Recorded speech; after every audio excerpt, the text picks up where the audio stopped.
The year is 1960. A young Catholic senator from Massachusetts stands before a gathering of Protestant ministers in Houston, Texas. The room is thick with tension.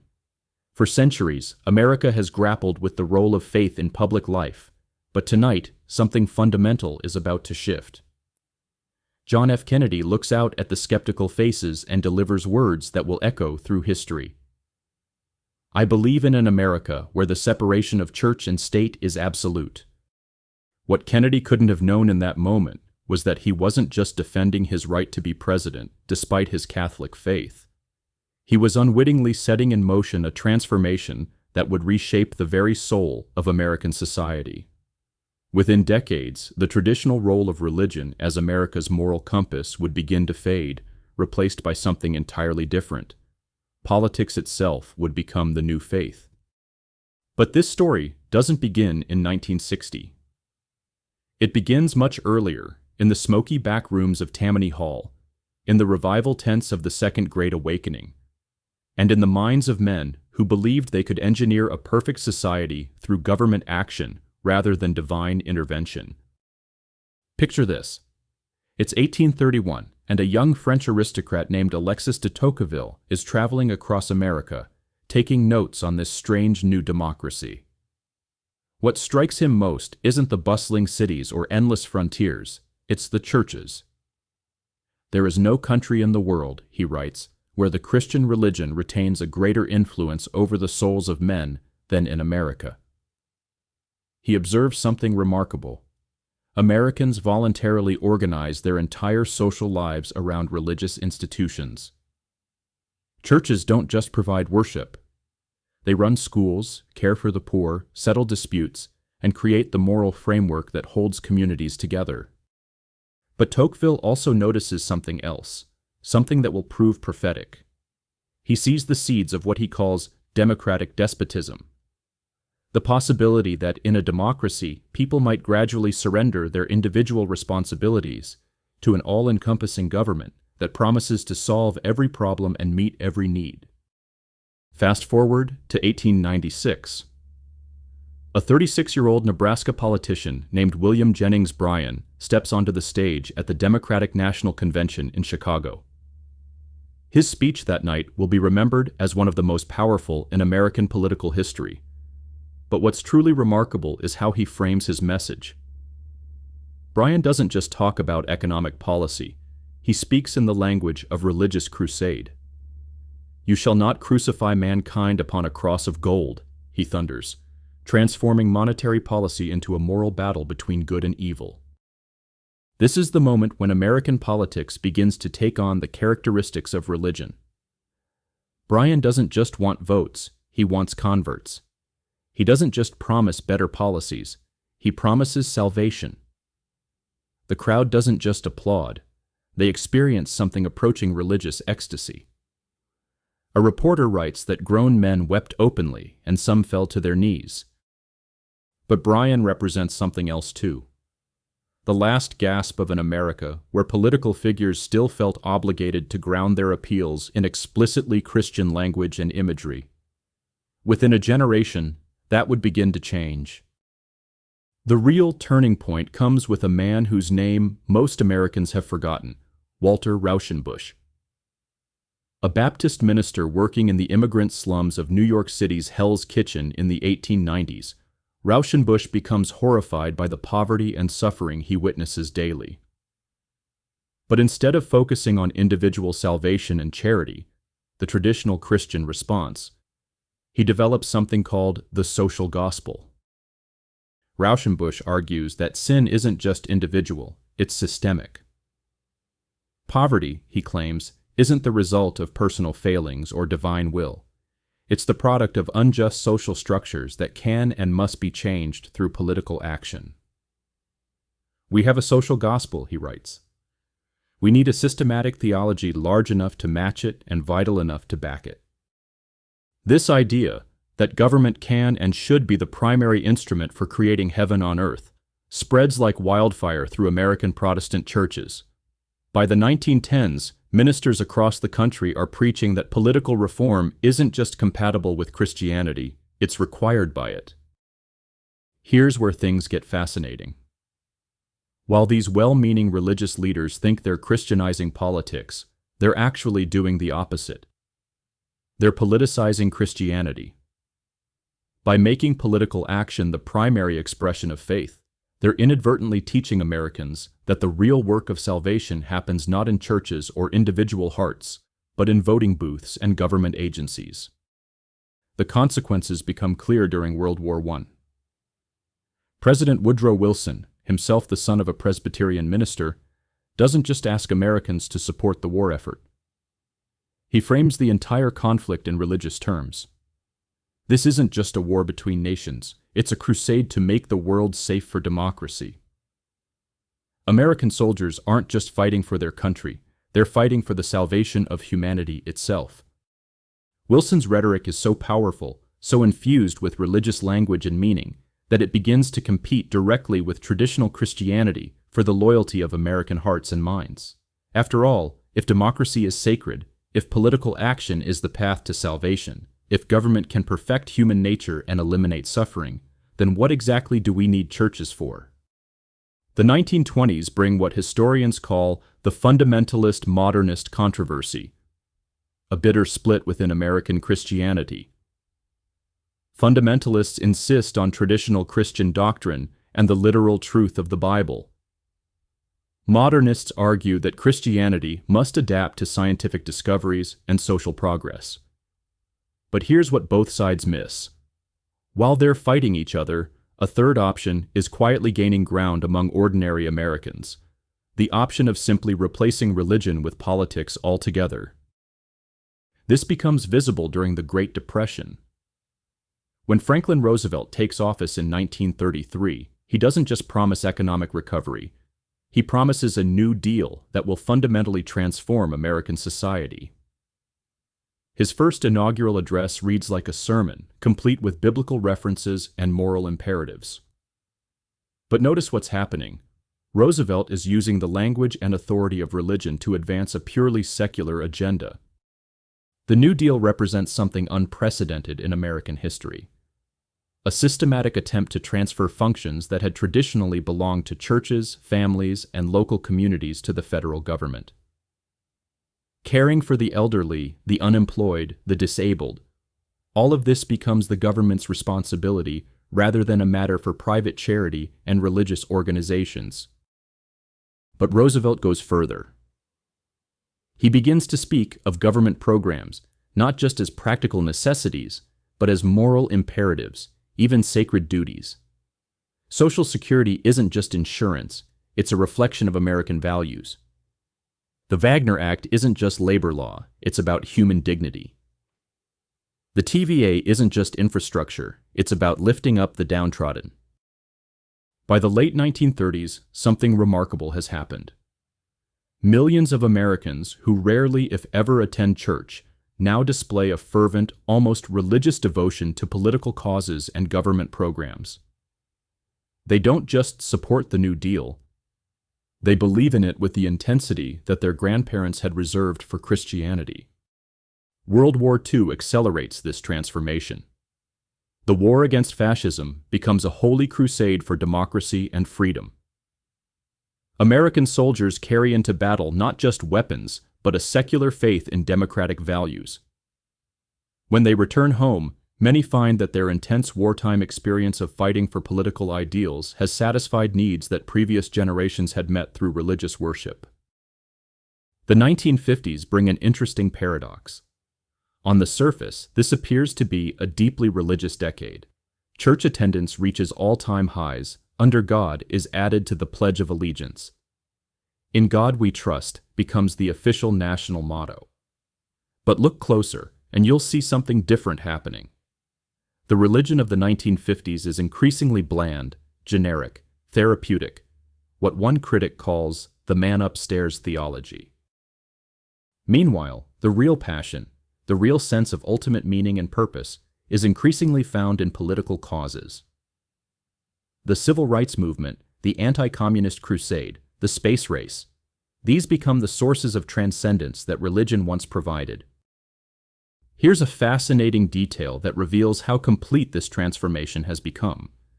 In 1955, sociologist Will Herberg publishes a book called Protestant Catholic Jew, in which he argues that Americans are no longer really Protestant, Catholic, or Jewish in any meaningful theological sense. Instead, he says they've all become adherents of what he calls the American way of life, a civic religion that uses the forms of traditional faith but fills them with political content. The 1960s represent the full flowering of this transformation. John F. Kennedy's election breaks the last religious barrier to political office, but more importantly, his rhetoric transforms politics into a form of secular spirituality. Ask not what your country can do for you becomes a kind of political beatitude. The Peace Corps becomes a form of secular missionary work. The space program becomes humanity's reach toward the heavens. But it's Kennedy's successor, Lyndon Johnson, who really completes the process. The Great Society programs of the mid-1960s represent the full realization of the social gospel dream. Government as the primary instrument for creating the kingdom of God on earth. Johnson doesn't just propose anti-poverty programs. He declares unconditional war on poverty. He doesn't just sign the Civil Rights Act. He speaks of fulfilling America's sacred destiny. And here's where we see the final piece of the puzzle fall into place: the rise of political activism as a form of religious practice. The student protesters of the 1960s don't just oppose the Vietnam War or support civil rights. They experience their political engagement as deeply spiritual, transformative, even mystical. They speak of being born again through political consciousness. They form communities based on shared political beliefs. They develop elaborate rituals and symbols. They identify heretics and conduct purges. In every way except explicit theology, their movements function as religions. By 1970, the transformation is essentially complete. Traditional religious attendance is declining rapidly, especially among the educated elite. But political engagement is intensifying.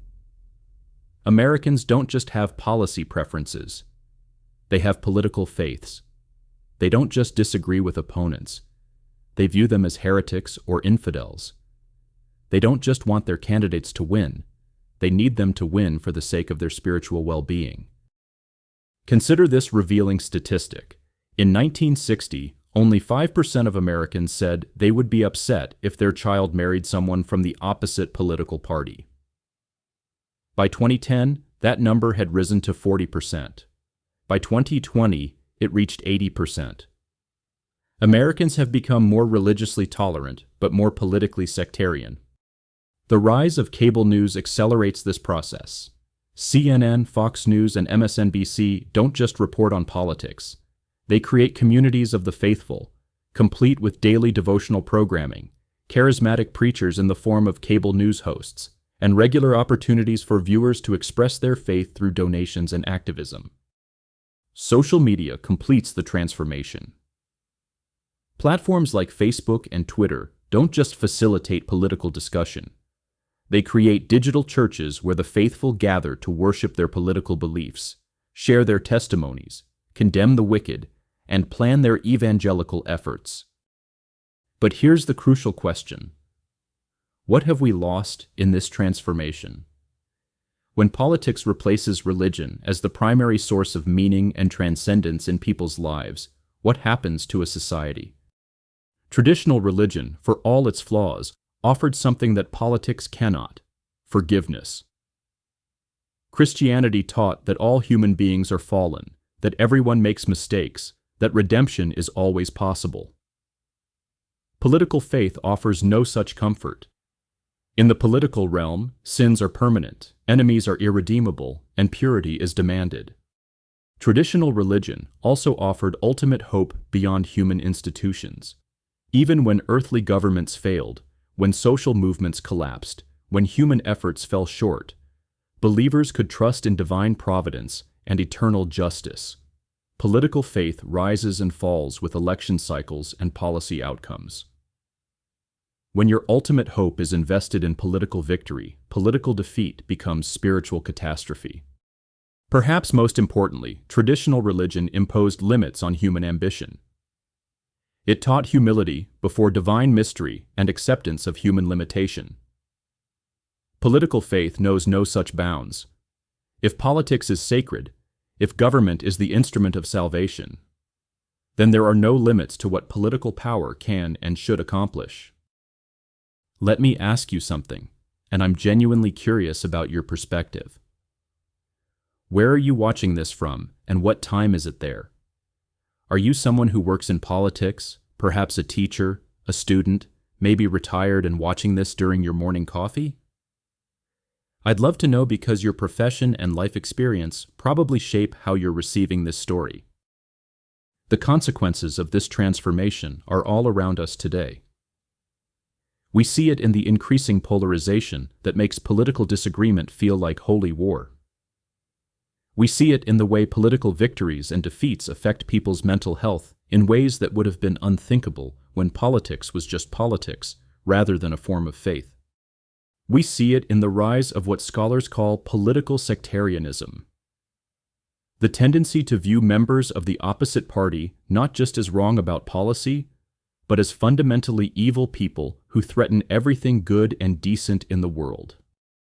We see it in the way political leaders are either idolized or demonized, with no middle ground for treating them as flawed human beings doing difficult jobs in complex circumstances.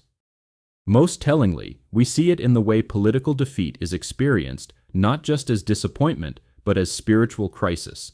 When your deepest beliefs about ultimate meaning and purpose are tied to political outcomes, every election becomes a battle for the soul of the nation. But perhaps the most profound consequence is what we might call the politicization of everything. When politics becomes religion, everything becomes political. Art, entertainment, sports, education, even personal relationships must be evaluated through political lenses. There's no escape, no refuge, no neutral ground where people can simply be human beings rather than political tribes. This helps explain why so many Americans today feel exhausted by politics, while simultaneously being unable to step away from it. When politics is your religion, ignoring it feels like abandoning your faith. Hey there, Professor Archive family. I hope you're finding this deep dive into American history as fascinating as I am. If this kind of detailed historical analysis is valuable to you, I'd be incredibly grateful if you could show your support with a super thanks. It really helps me continue researching and creating these long-form documentaries that take weeks to put together. And don't forget to subscribe and hit that notification bell so you never miss our weekly journeys into the hidden corners of history. So where does this leave us? Is there a way back from the politicization of American life? Can we rediscover forms of meaning and transcendence that don't require political victory to sustain them? History suggests that such transformations are possible, but they're rarely easy or quick. The shift from religion to politics as the primary source of ultimate meaning took over a century to complete. Reversing it, or finding some new synthesis, may take just as long. But there are hopeful signs. Growing numbers of Americans, particularly younger ones, are expressing what pollsters call political exhaustion.